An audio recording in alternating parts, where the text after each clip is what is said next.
complaining that the Z900 has most important reason why I went for the Z900 was I think the biggest negative I found was riding the Yamaha R3 Ninja 650 when I compared it to the Ninja 1000 or the Street Triple. So much lighter, more torque, more power. Braking was a bit of a compromise. The other problem with the stock bike is the Z900's ground clearance on the stock, complete modification of the exhaust. It's a full system exhaust modification where I've put a custom, there's a bread box and then there's a catalytic converter.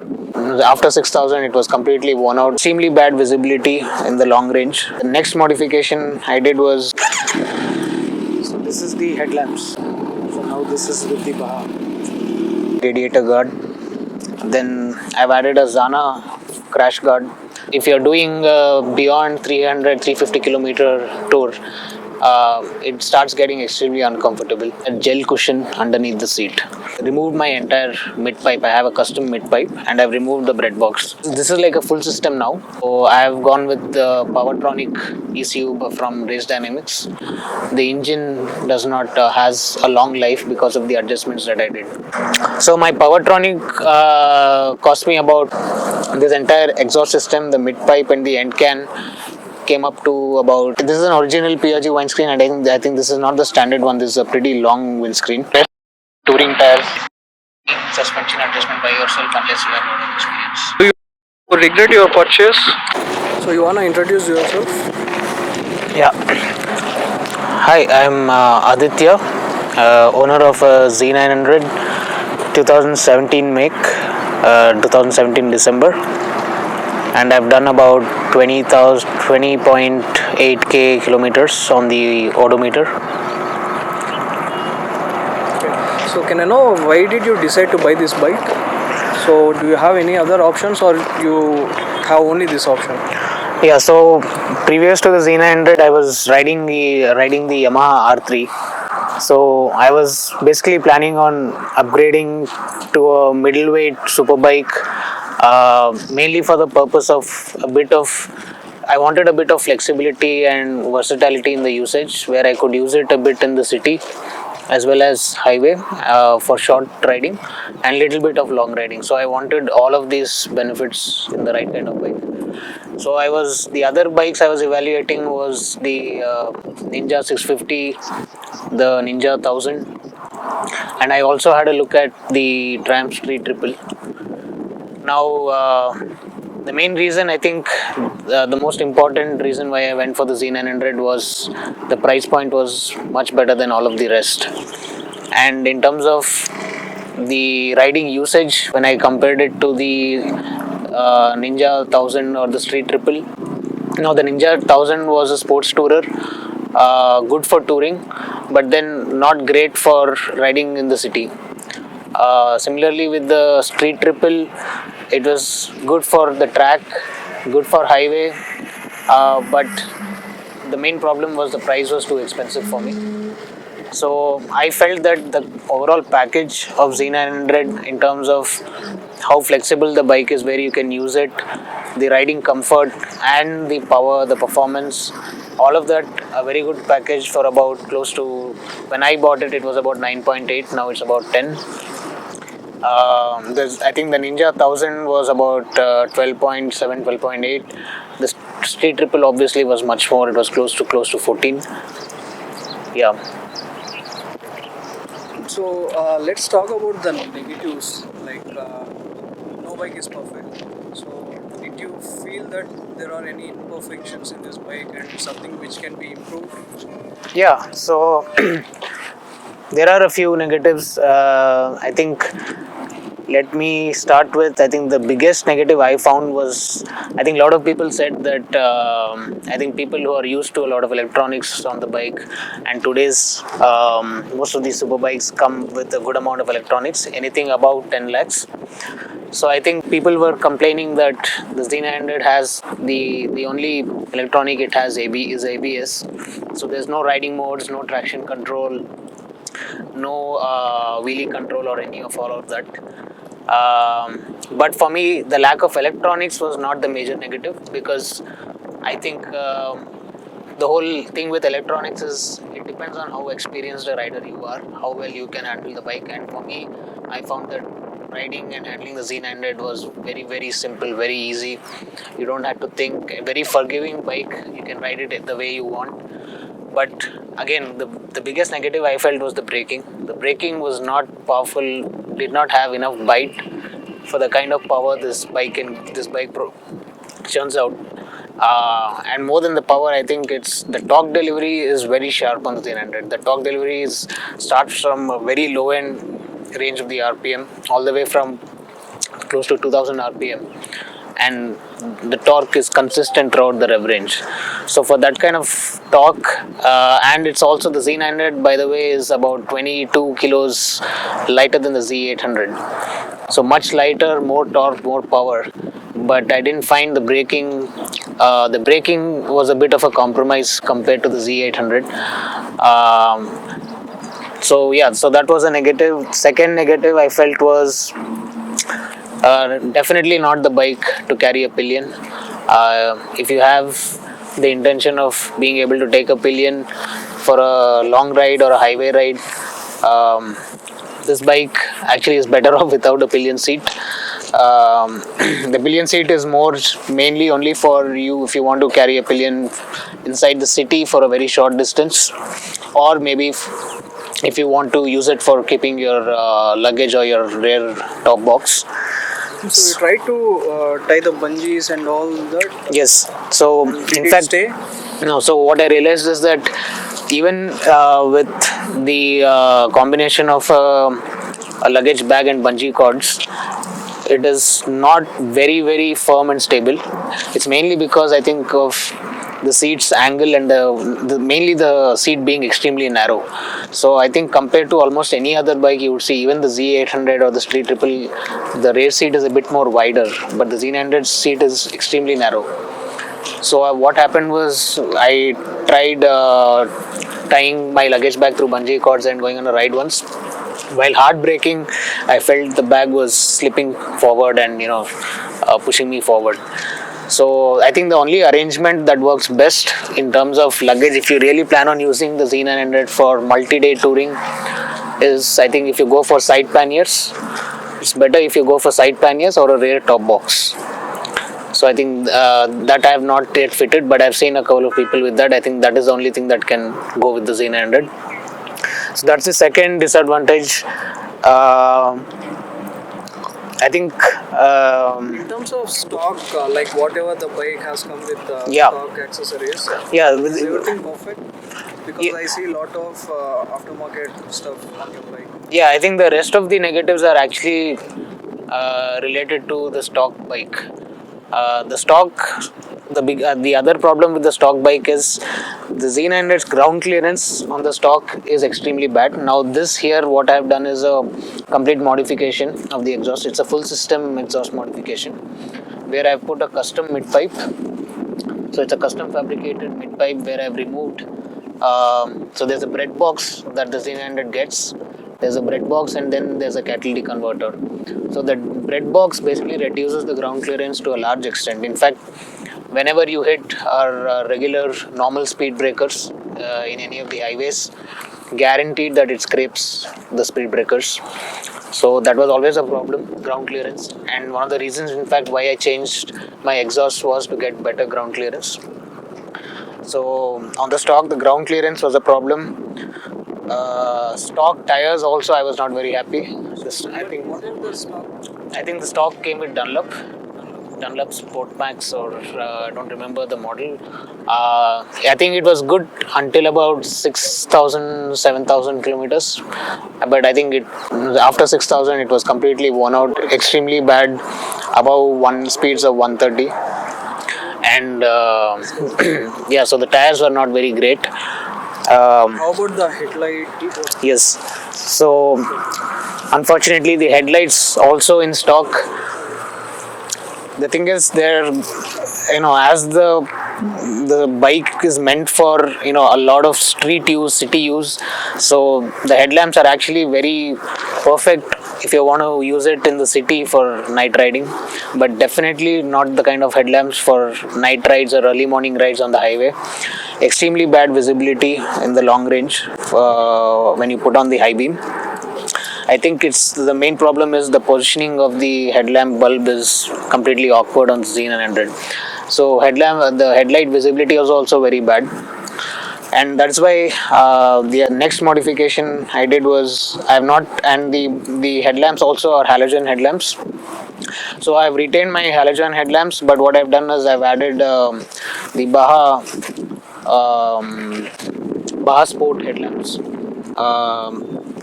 I think this is the middle variant or the low end variant of Baha. I think the Baha Squadron Pro is the high end variant. The Squadron Pro is slightly more powerful, but I found this was pretty good enough for me. This cost me about close to 22k, but extremely good. I mean, it was like, I think the day after I put this on and I went on a night ride, it was like perfect visibility. It was almost as good as riding in daylight. You can do speeds of even up to confidently you can do up to 120, 130 in the night, pitch darkness. Can you just show by turning it on? So that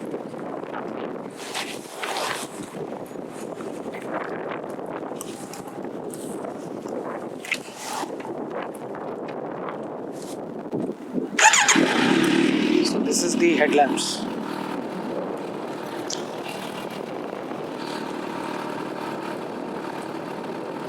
So now this is with the Baha.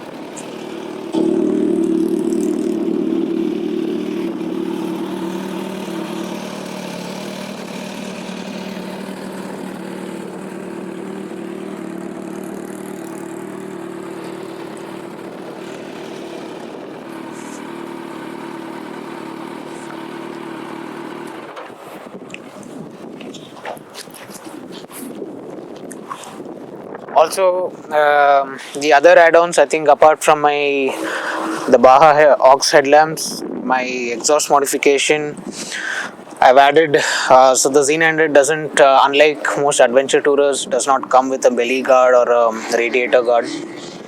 So I've also added a Evotech RNG radiator guard. Then I've added a Zana crash guard. This is a beautiful crash guard because it was just perfect for the Z900, because otherwise without a crash guard, fitting a aux headlamp on the Z900 is somewhat awkward. So you would not find a proper positioning for this unless you get a custom clamp. You cannot fit it on the fork, on the suspension. So one of the reasons I went for the Zana crash guard was so that I can have the aux headlamps fitted at the right position. And the other advantage of the crash guard is it comes with a default frame slider as well. Yeah, I forgot. I think the other key disadvantage, apart, I think I mentioned the pillion seat. I would say the rider seat is also, it's okay. The riding posture on the Z900 is actually pretty comfortable. It's somewhat in between your fully upright posture and the posture on a street triple or a Z800, which is slightly more aggressive and forward leaning. The Z900 is somewhere midway, so it's just slightly leaning forward.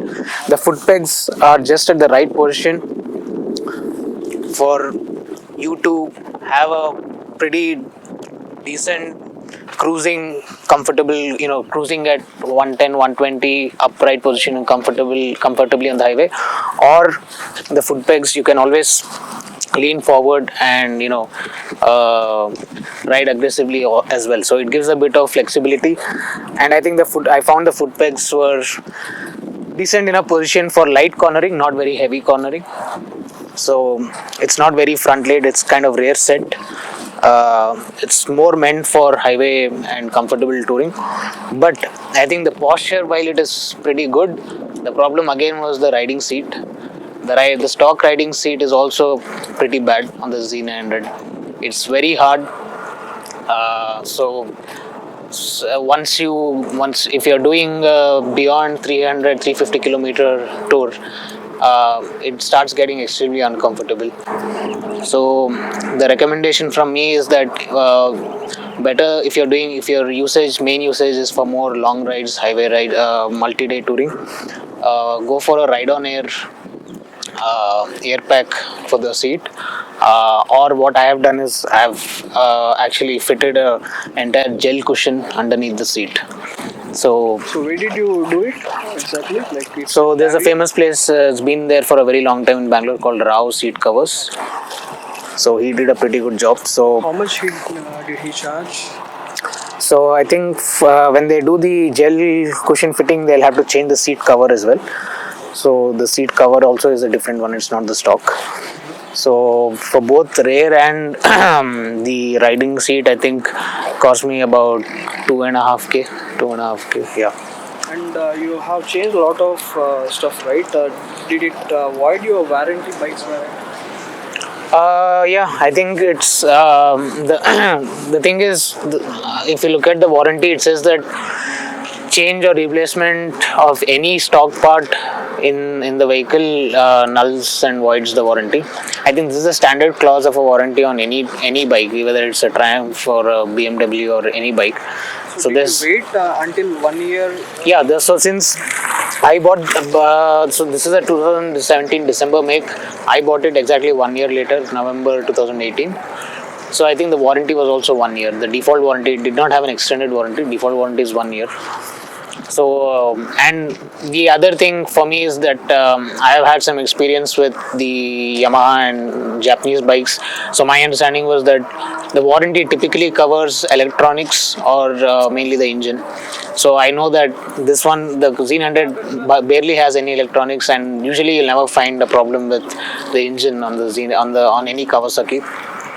So I did not mind about the warranty. I think, as I mentioned, some of the accessories that I have fitted are kind of must-haves on a Z900, depending on your usage. If since I do a lot of highway rides where my average, even my breakfast ride is typically not less than 160 kilometers one way. So as I said, just going over, like I wanted to reduce my ground clearance. The stock silencer note is extremely silent on the Z900. I think now with the BS6 is going to be even more silent. So you won't even know if your bike is switched on. So for me, that was a bit, not so exciting and very discouraging. I wanted a little more exhaust note. So is it the performance increase wise, like after changing the exhaust? Yeah, because since I went with the full system, you have two options. You could always just remove your stock end can and put a slip-on exhaust. So slip-on gives definitely better sound note than the stock, but slip-on does not give you any performance enhancement. And at the same time, the slip-on does not give you the full ground clearance that you can get. So I wanted the benefit of both. I wanted my ground clearance also to be better. So I removed my entire mid pipe. I have a custom mid pipe, and I've removed the bread box. So this is like a full system now. So this gives, and apart from that, I have also added a piggyback ECU.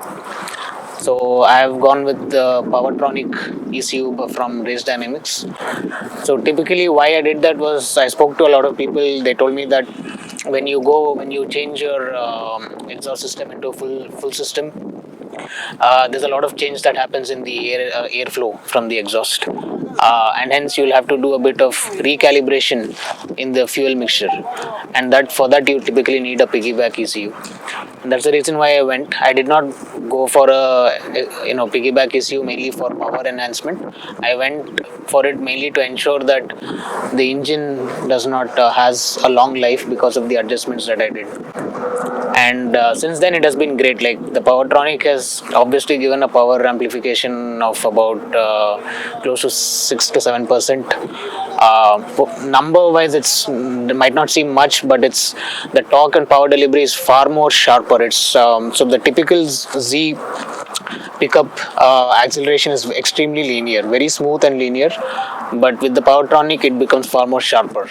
It chops in very fast, the torque and power.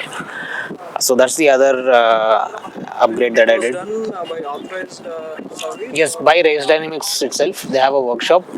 So they have a standard race Powertronic ECU off the shelf for different bike models.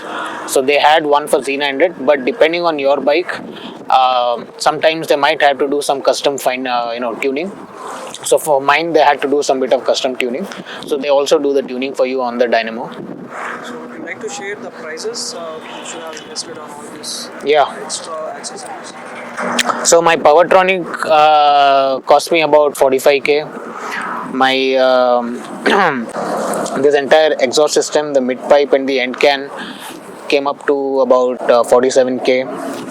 Then my Zana crash guards was about 6.5k. Then my Baja Squadron Sport aux lamp was 22k. Then The windshield. yeah, so I since I got it, mine was I got it a second. It was a second hand purchase. So it came with the PYG windscreen, but this is an original PYG windscreen, and I think this is not the standard one. This is a pretty long windscreen. So I think last I checked, this I think the PUG windscreen is again about 6.5 to 7k. And then there's the radiator guard. I think that's also in the same range, about 6 to 7k. And then the seat, adding the gel underneath the seat, that was about 2.5k. I changed my stock tires to Angel GT touring tires. I used to use the Michelin Street Pilot, but I found this on my Yamaha R3. But I found this to be even better. So the tire size and all, did you try I've to got the stock? Express. Okay. So the Pirelli Angel GT front and rear again comes up to about 24k. How about the cornering performance and all with the Angel GTs? Better than the stock cars. Basically, I think because the Angel GT, the tread and the compound is far better than the stock. So whether you're going on the highway, if it's gravel or slight wet surface, far better grip at higher speeds. Cornering also far better confidence than the stock tires. And another thing I would like to add is, I think one thing on the Z900 is you might want to, when you purchase a vehicle, after you've used it, after you've done the run-in period, you might want to, if you're doing more and more long highway rides, you might want to adjust your suspension. So I think the front and the rear are adjustable, but the rear setting, the stock setting is more or less fine. It's okay. Front is where you might have to do an adjustment. I think it comes with a setting of up to 7. There is 7 settings. So the standard is quite soft. So again, depending on if you're doing more high speeds and highway, you might want to make reduce the rebound and increase the damping. So that I would suggest you get it. Never again a strong recommendation there. Suspension adjustment by yourself unless you have a lot of experience. Better get it from authorized showroom. Do you regret your purchase? Not at all. I mean, one of the best bikes I've had. I think, as I said, the previous one was an R3. It was my first ever automobile. I absolutely love that bike. But I think, to be very honest, I have fallen more in love with the Z900. In fact, I used the R3 for 2 years. The Z900 has just been 1.5 years, but I think I've probably done a little more on this bike. And yes, I think I actually I feel completely at home when I'm on the Z900, because I think that one feeling that comes to you when you're on the Z900 is that it's got that monster-like character when you really open the throttle. But otherwise, at low revs, you want to do cruising or you're in the cities, stuck in traffic, the versatility of the bike is amazing. It's light, it looks so big. People think it's like the Z800, but the 22 kilo reduction and the weight distribution being very different, more power, torque, slipper clutch. The slipper clutch is extremely smooth. I've felt a lot of slipper clutches, but the Z900 slipper clutch is extremely smooth. So this is like in stop and go traffic also. I was very surprised when on my first day after I got the Z900, I was stuck in traffic and I was like, wow, this feels like easier than riding my Activa.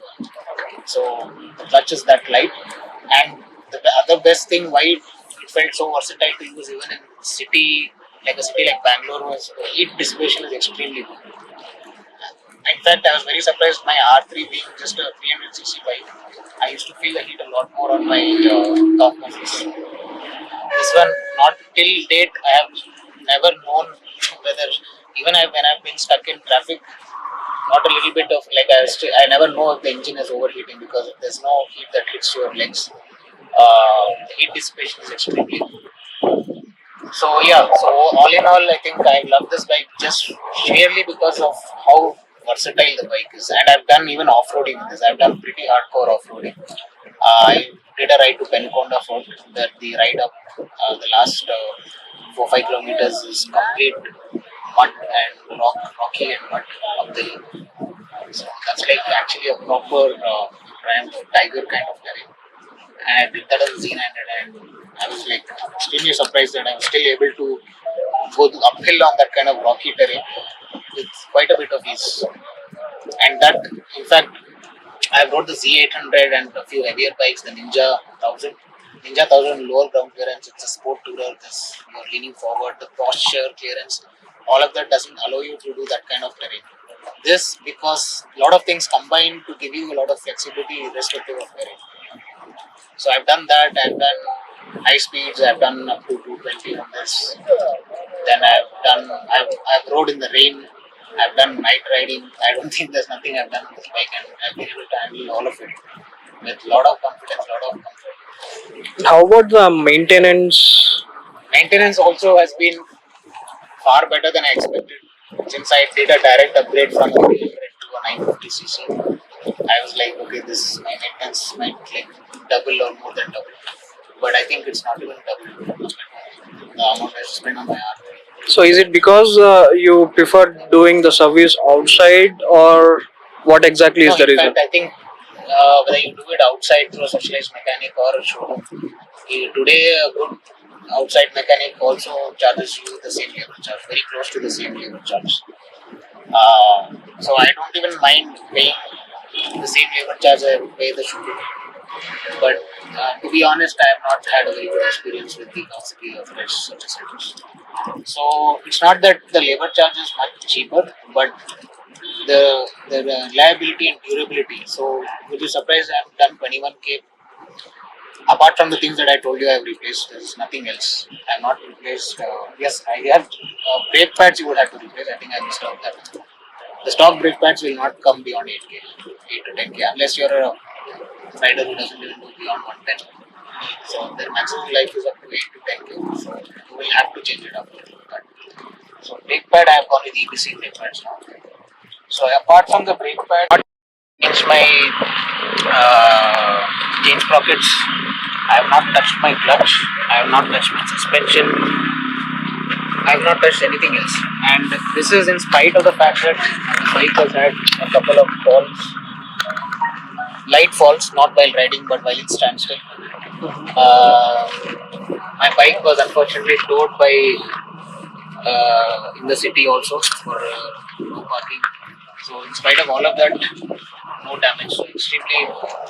The only maintenance cost for me has been the regular oil change and strong recommendation where I have spent more than most people. I think is in fact in the very small things about maintenance. That is, I do a lot of regular wash, almost at least once a week. I do a light wash. Once in 2 weeks, I do a deep wash. Chain lubing and cleaning. Chain lubing and cleaning, I use Maxima where they say it should last you for about 1,000 kilometers. Still, I every 300 kilometers, 300 kilometers, I clean my chain, and that's why you will see my chain even now. Still, you can see how clean it is. So that gives it, all the small things in maintenance makes a huge difference to how your parts last. So that's why 21K I have not had to change. My mechanic has told me my change parts will last more than 5K, so easily under 5K. So yes, my only maintenance has been the typical oil change, replacing my brake pads. Once in maybe around 3,000 kilometers, it would be good if you do a throttle body cleaning. So a good throttle body cleaning is a little more labor charge. But apart from that, nothing else. Like, What about the mileage? mileage is, I think it's still, even though I've done the full system, I've put a additional ECU on it. I don't think the mileage has changed much. So I think that was the good thing about the powertronic. On the highway, if I'm going below 140, I still get up to 24, 25. That's great actually. Yeah, 24, 25. Yeah, And the full tank range? full tank range, I think. So I think the full tank capacity is about 17 liters on the Z900. So if you take a 22 average highway range, so I think that gives you about 370 to 380 kilometers. That is still full empty. So I've done the full empty only once just to check the range. So the range is also pretty good because again that's also I would say one more advantage of the Z900. Very well positioned as a bike because it's neither a tourer with a 20 plus liter capacity tank, nor is it as bad as your sports bikes, super sports. It's not as bad as ZX10R, which will probably have only 13 to 14 liter.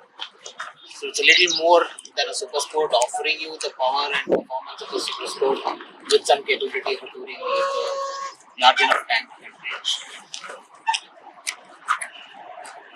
Yeah, I think we have covered everything, right? So you have anything else to add on? No, so my final conclusion would be now if you're looking for a good middleweight superbike, now in that you could depends on what you're filtering down. If you're looking at if your purpose is track sport usage, then yes, then the right kind of bikes would be super sports, the sports field bikes, your ZX series or the Yamaha R series. But if you're looking for a naked which comes with a good amount of power, performance, and flexibility, where you want to use it a little bit for touring, a little bit in the city as well, I think this is the best I've ever seen in the middleweight segment. And this is actually, again, Z900 there also has a very unique positioning. It's not a full-fledged middleweight. It's between middleweight and a full-fledged beyond liter class. So it's 950cc, but I think that the thing that trumps it all is the price. Price is the price for this package. So definitely, if you look in that segment, if this is your criteria, this is the best bike, in my opinion. Given all of the factors, your buying price and maintenance. And I think the new Z900, I think all the complaints that Kawasaki had received, they're addressing it with the Z900. And I think the new Z900 will be a little more expensive. I think the on-road will be close to 11, 10.7, 10.8. But again, there I wouldn't comment much on the price, but assuming it's not yet launched, but assuming everything else remains the same, I would say that it's still a pretty good bike because now it comes with, they've added the traction control. I think it's probably even ride by wire and not cable throttle. And they've added LED headlamps, far better display. So that was one negative. I think that the display on the Z900, the console is extremely horrible. It's extremely old-fashioned, out of league. It's visible in sunlight, but it's just that it's not cosmetically, aesthetically, it's extremely bad. And very less functionality display. Now I think all of that they've done away on the Z900. So one of the best nakeds in this segment. Great. That's great to hear from you. Thanks. Thanks for the Thank you.